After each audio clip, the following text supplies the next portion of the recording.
Hey, hey, hey! It's Regina And Teresa coming live to you from Lewiston, Maine. and Burlington, Vermont. Welcome, everybody! Woo! Welcome, tribe. Have we got a show for you today? This is a hot topic. It's a hot topic today, girl. Woo! Yeah, I cannot wait to dive in.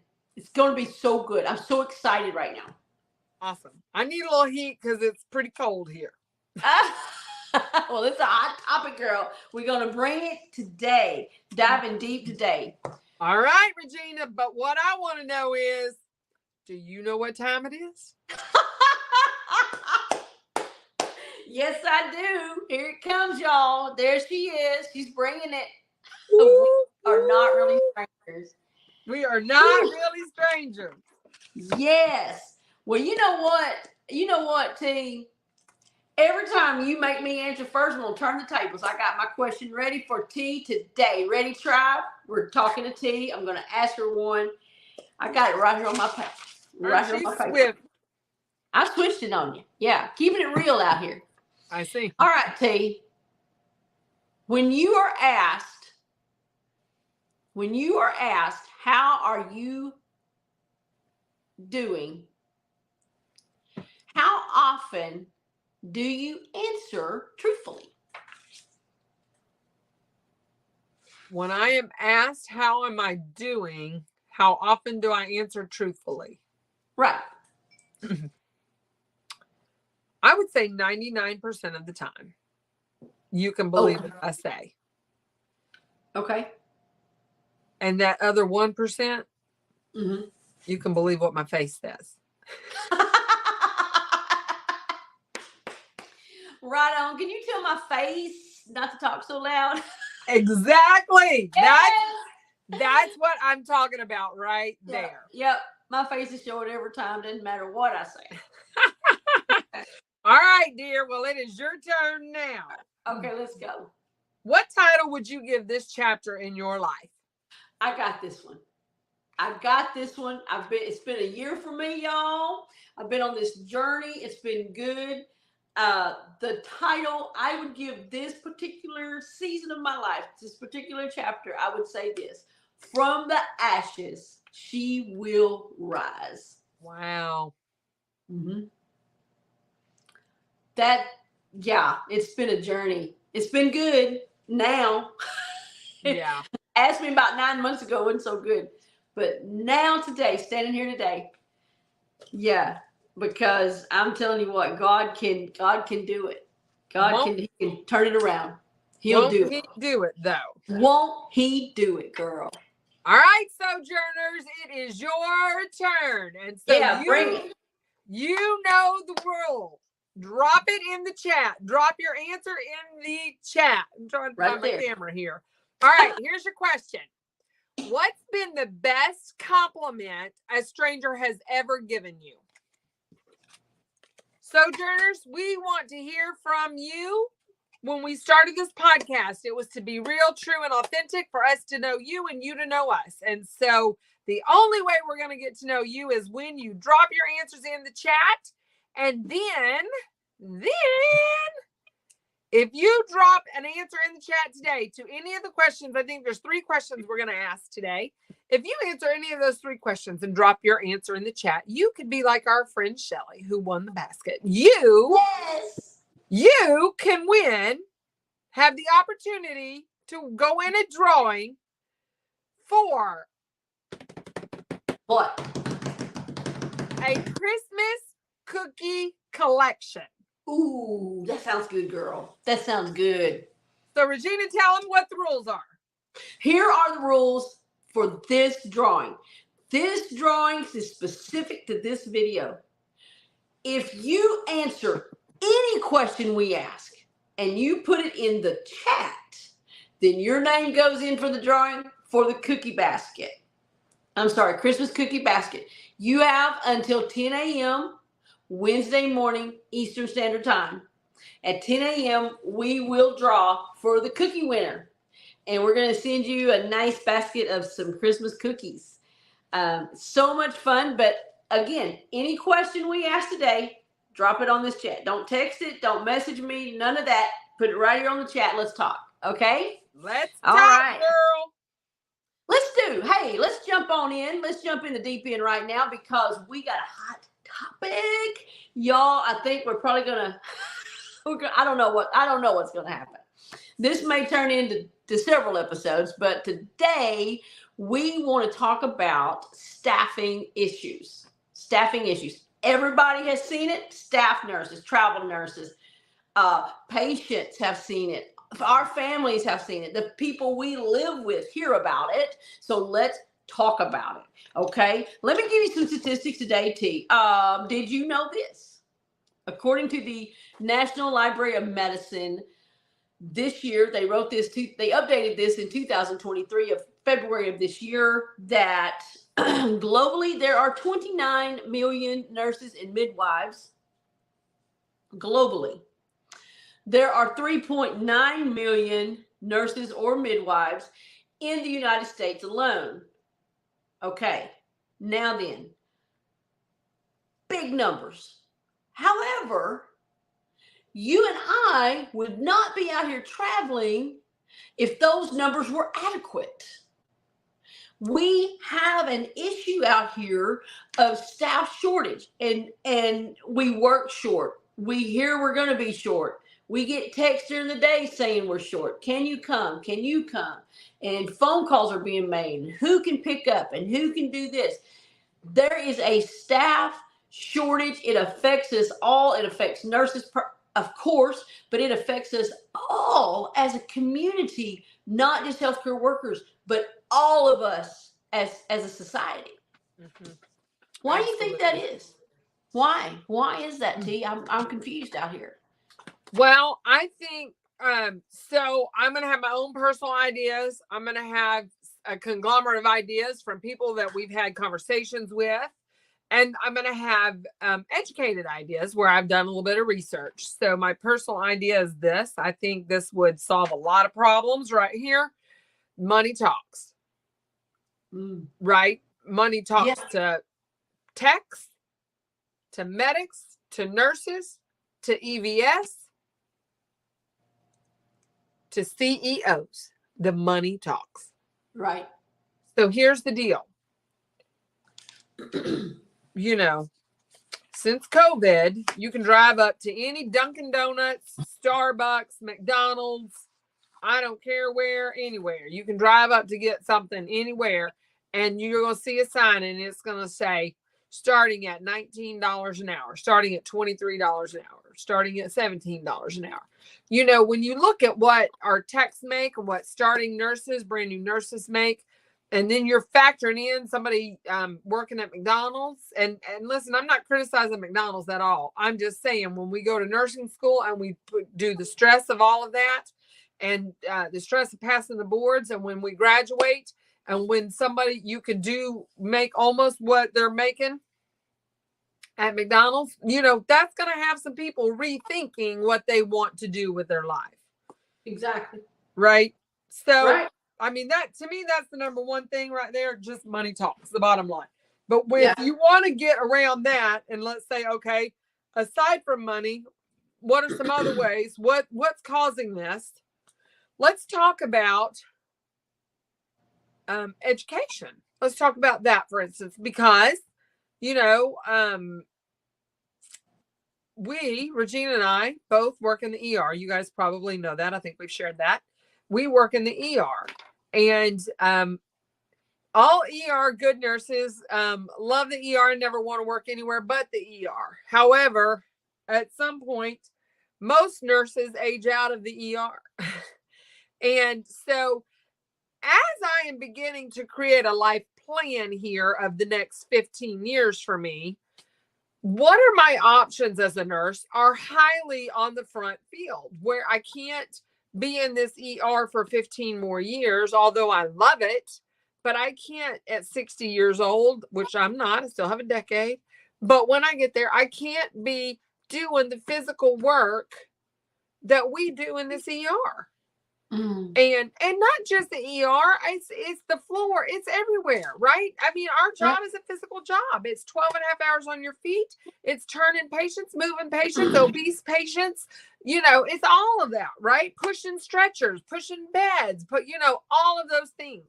So as I began to create my plan and look, one thing I looked at was education. I think I would love to be a nursing educator. I would love to teach nursing school.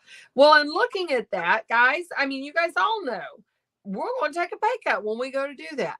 When we go to educate the future nurses of tomorrow, we're going to take a pay cut, right? Mm-hmm. All right. So let me give you a statistic. Okay.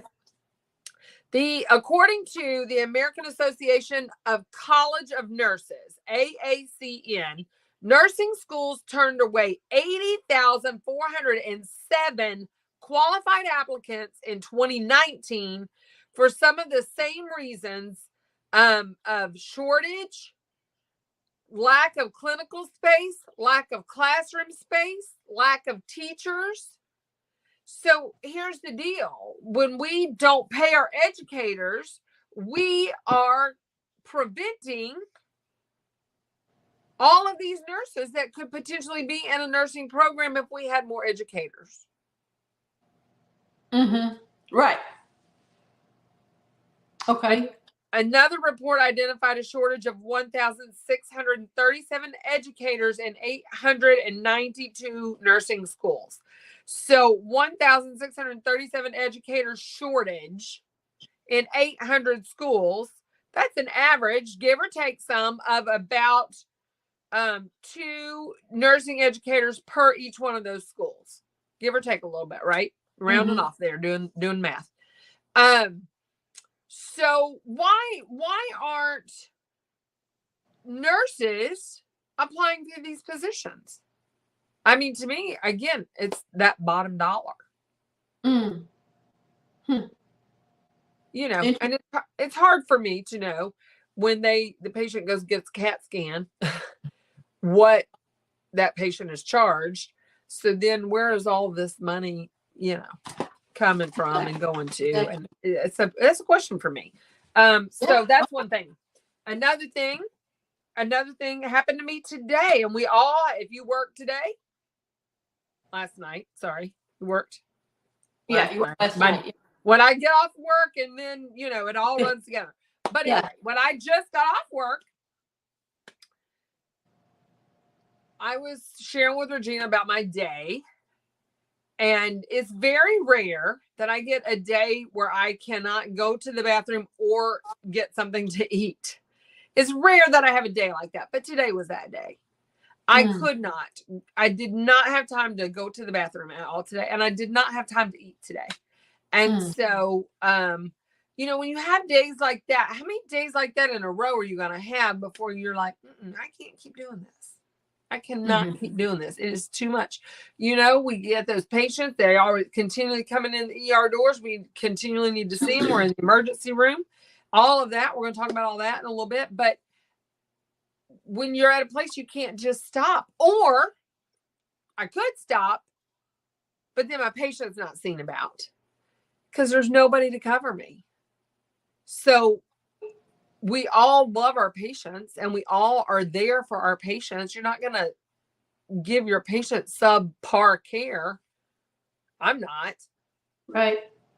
So, there's a shortage of nurses that we just have to figure out how we can come together with our companies and our schools and how to fix this. Regina. Yes. You've got some statistics for us too, right? I do. Right. I was just kind of thinking through what you said. Oh, I'm sorry. I was just thinking through what you said. No problem. I mean, I think, whether it's your personal opinion or not, I think that the money talks, just like you said, and somewhere there is a middle ground between what the staff nurses paid, what the travel nurses paid. Somewhere there's a middle ground. Those hospitals and of course we're talking ourselves out of a job when we say this, but But somehow we got to get to that middle ground right there. And we got to pay these people what they should be paid. And we've got to somehow retain these staff nurses, because we can't just survive on travel nurses. The society can't do that. Right. I don't see how that's a feasible option. And so somehow we got to bring that bottom line together and meet in the middle. I think somehow maybe. Let me tell you a little bit some statistics that I saw about this topic. And so it's a known fact that the whole country, the whole United States, is aging.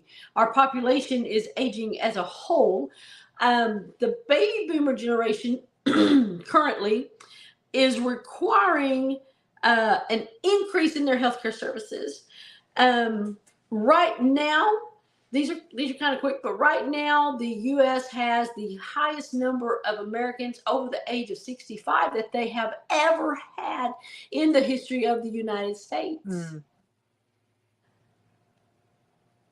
In 2029, which is, we're at the end of 23, so in about just 5 short years, at the end of 2029, our last group of baby boomers will hit retirement. And when we say that, everybody's aging, we don't all just have, most patients we see don't just have one thing wrong. We have a multitude of things wrong. It's a complex case. We'll hear that a lot. There's multiple comorbidities causing problems. And so if we take that is as a whole, as a society, and then we bring it down to the nursing workforce itself. That means our nursing workforce is also aging. What does that mean? This blew me away, T. There are 1 million registered nurses at this time over the age of 50.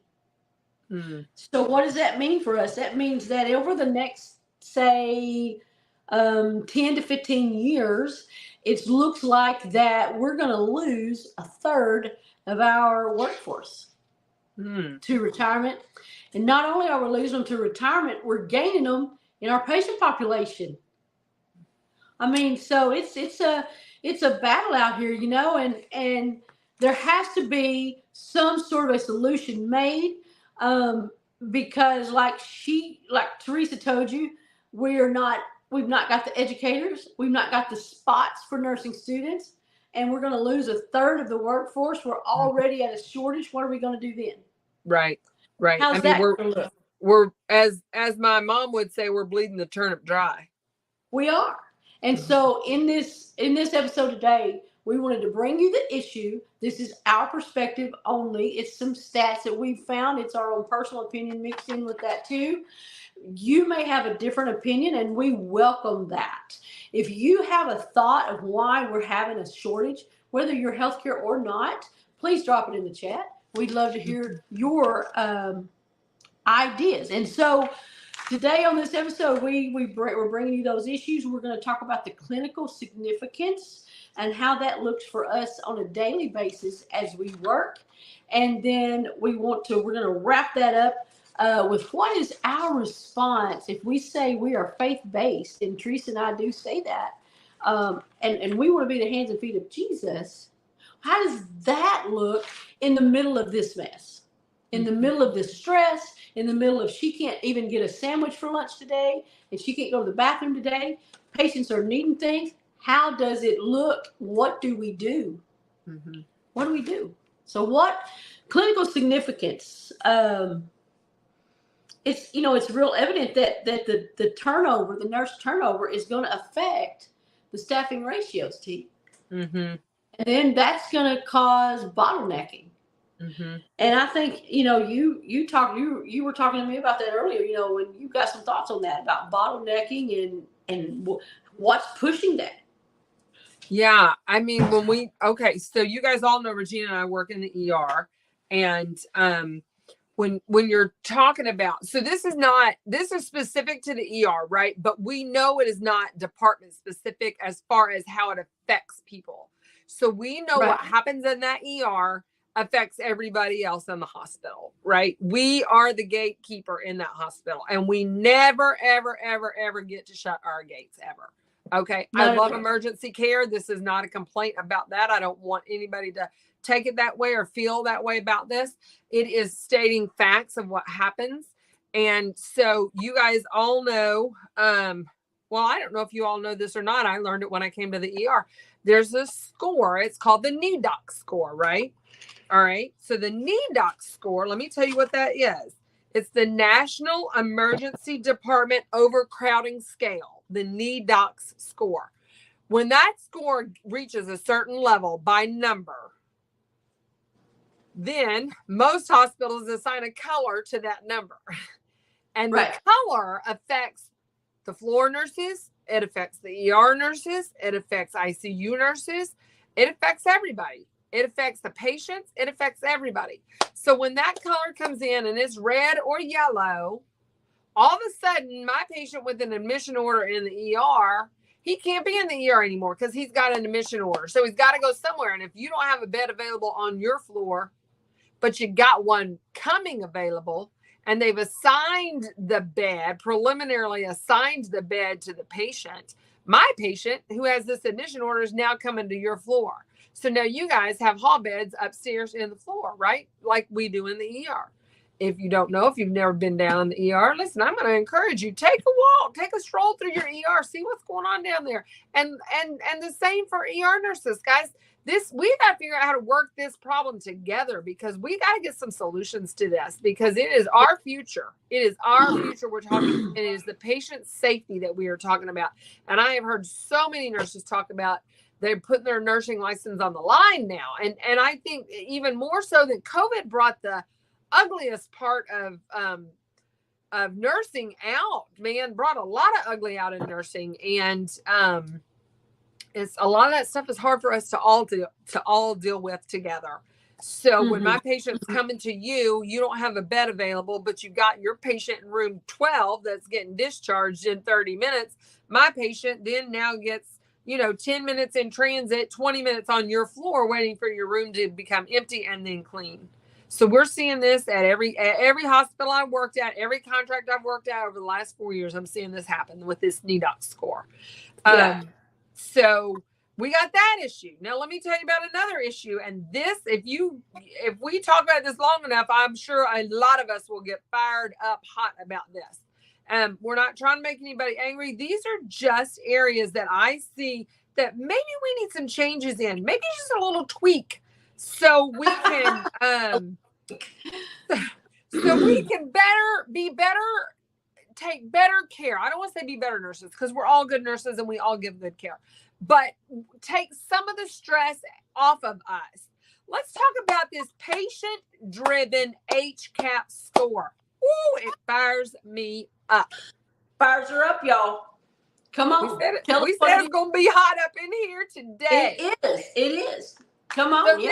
So this HCAP score, okay, everybody should know what this stands for. And if you don't, I'm going to give you the breakdown right now. Hospital Consumer Assessment of Healthcare Providers and Systems. So Hospital Consumer Assessment of Healthcare Providers and Systems.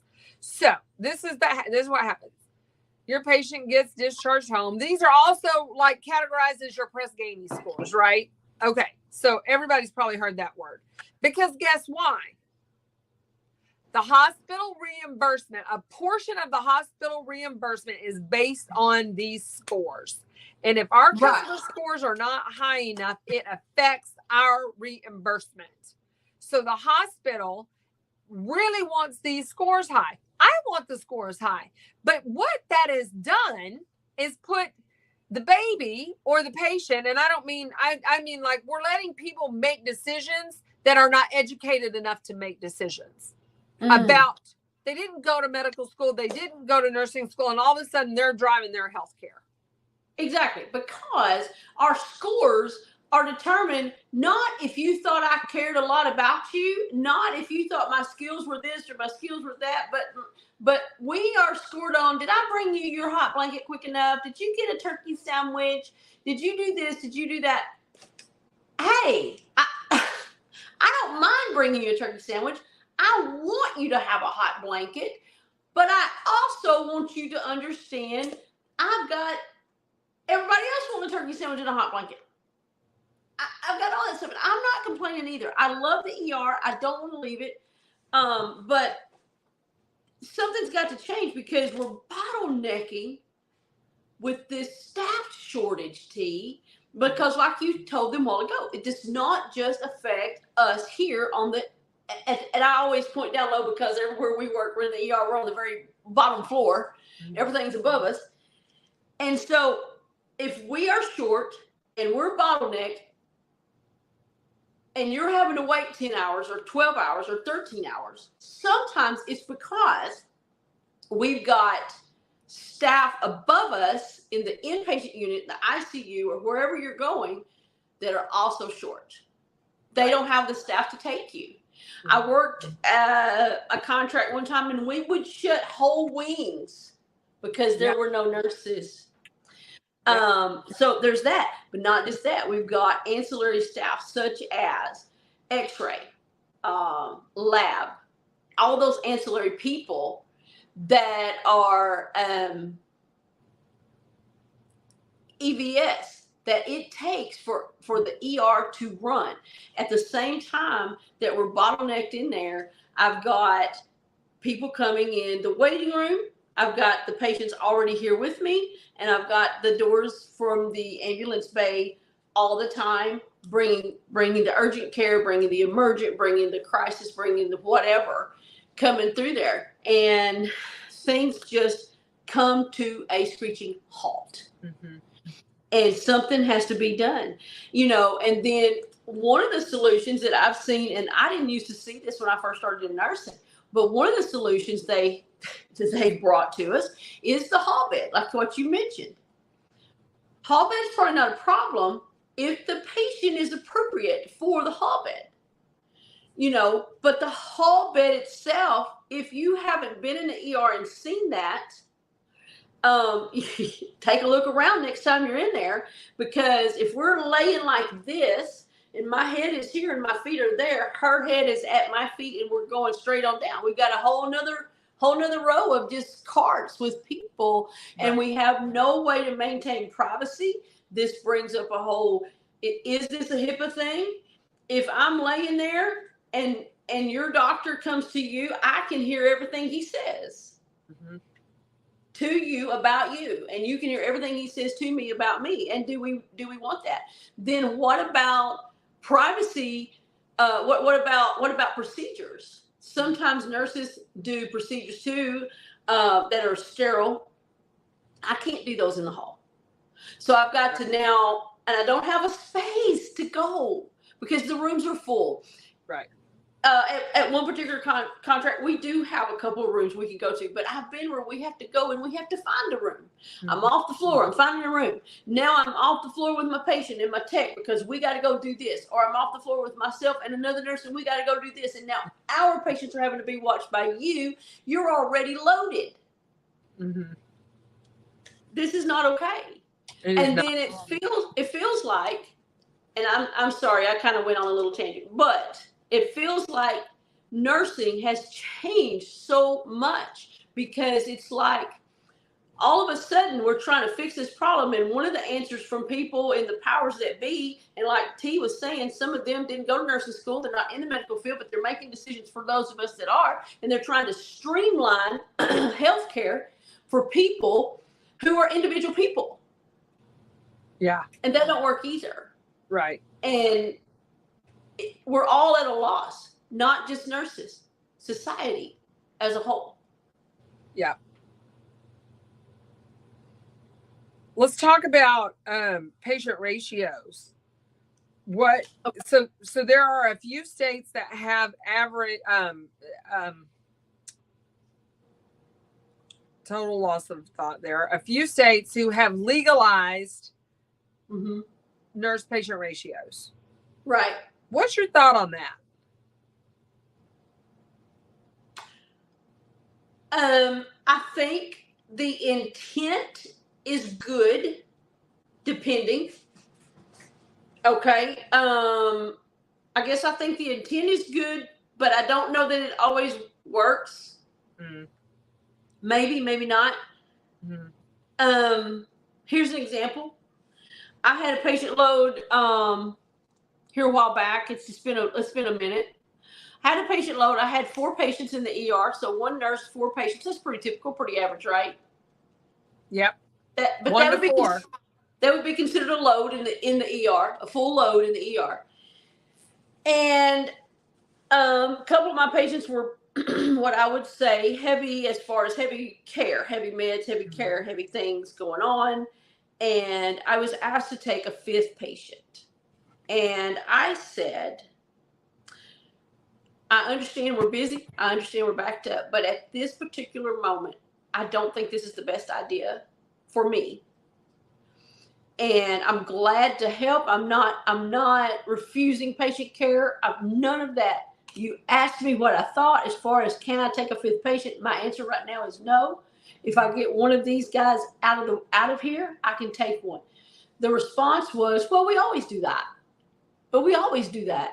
Mm-hmm. And so when did it become okay for us to peer pressure each other and make someone feel as if I got to take a 5th patient, when that's going to maybe alter the care of my other patients and the 5th patient? And as you said a while ago, put my license on the line, not provide the best care. Why is that okay? That's not okay.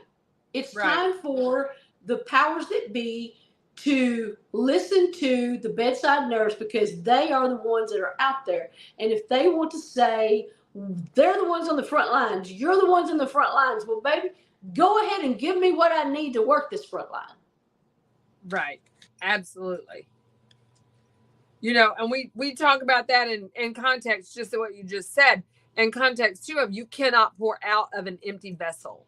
Your vessel has to be full. I have to have the supplies that I need to do the job you're asking me to do. Right. Yeah. And that may be staff. Staff may be what I need. Yeah. Etc. You know,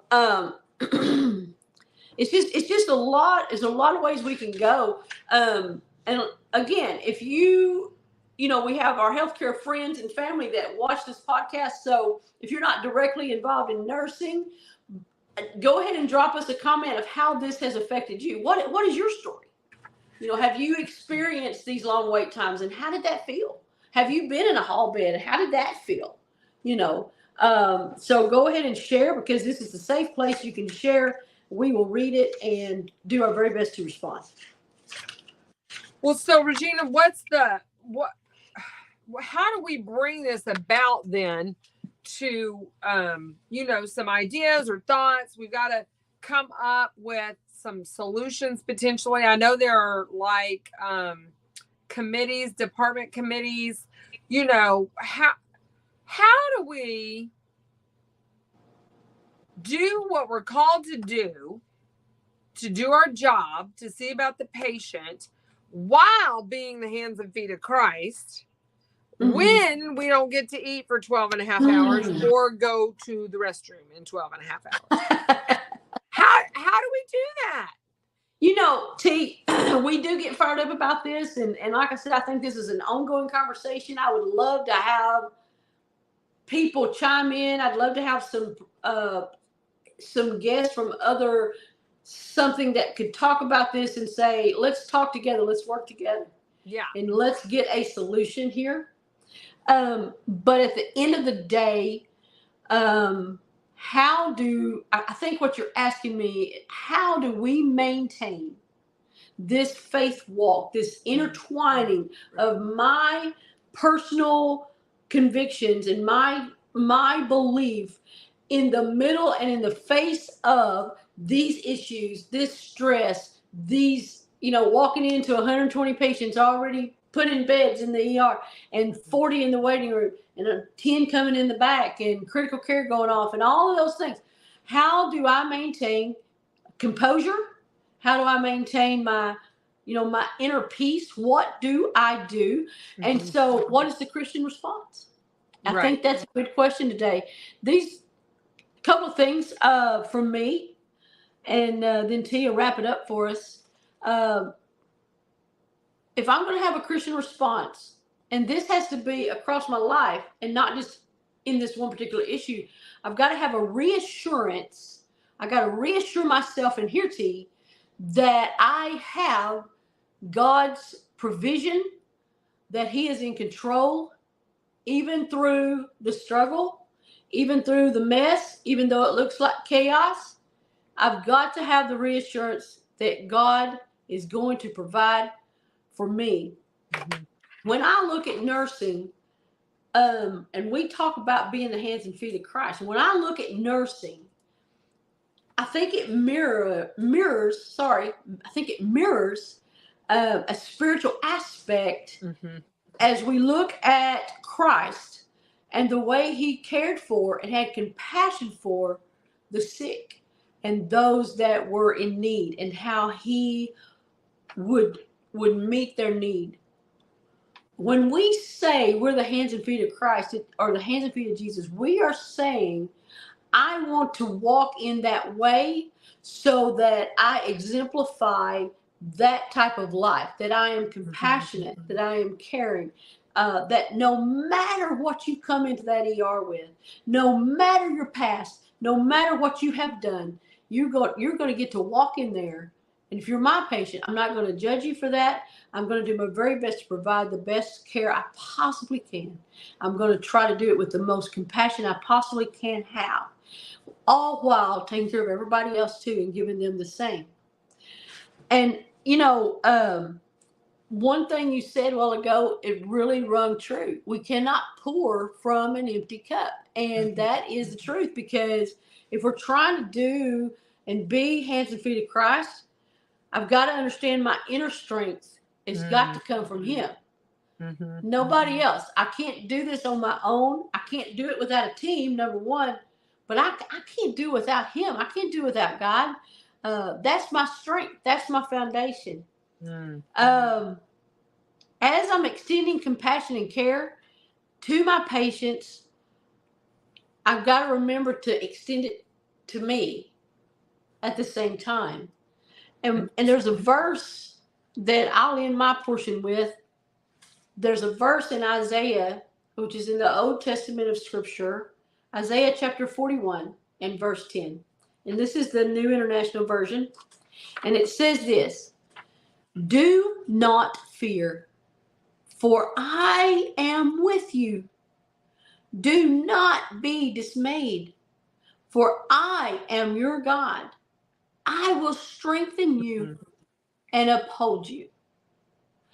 And that's my foundation. Mm-hmm. God's my foundation. It's where my inner peace comes from. And when I'm filled up, just like we said on another episode or a video, when I'm filled up with Him, when I'm practicing the presence of God, I can give out to these people, even in the face of very adverse circumstance, very stressful circumstance. So true. So true. Because we have to, as Paul tells us, die daily to ourselves and take up our cross and follow God. So we have to, when we are frustrated, which we have a right to be frustrated, but we have to, in the mission to be the hands and feet of Christ, we have to die to that. We have to die to how frustrated we are at that moment. I'm not saying forever, and there's a time and a place to deal with things, to rally together, to have a meeting, to vote, whatever. There's a place for all that. But it is not in that patient's room when you're frustrated. You got to love that patient. You got to take care of that patient. You have to. You just have to. Mm-hmm. And I think I'll close this out today, guys, on the verse that I chose for this. Colossians, and I can look, there's about 50 verses that we could say that support this. But Colossians 3:17, whatsoever you do, whether you do it in word or in deed, do it all in the name of the Lord Jesus, giving thanks to the God of the Father through Him. Right. So that's, and I could read that actually was the NIV translation. I could read a bunch of other translations. And then I have a verse card that my granddaughters gave me. And I set it aside here because it was the card I had. Oh, here it is. The card I had today. And it's this verse right here. Proverbs 16:3. Commit to the Lord whatever you do, and he will establish your plans. You know, when we all chose nursing, we chose nursing for a reason. Most of us is because we love people and we want to serve people.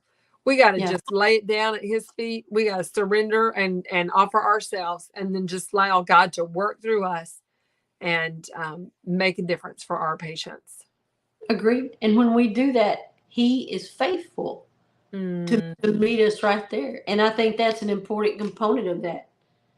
Absolutely. Lay it down, surrender. And when we do that, he infuses us and we walk forward with his strength and with his assurance. Absolutely. Good word today. Good word, y'all. Good word, team. All right. So drop it in the chat, Sojourners. We want to know the two things I think we wanted to know. I said 3, but I think it was 2. Was the "we're not really strangers" question. I'll repeat it real quick.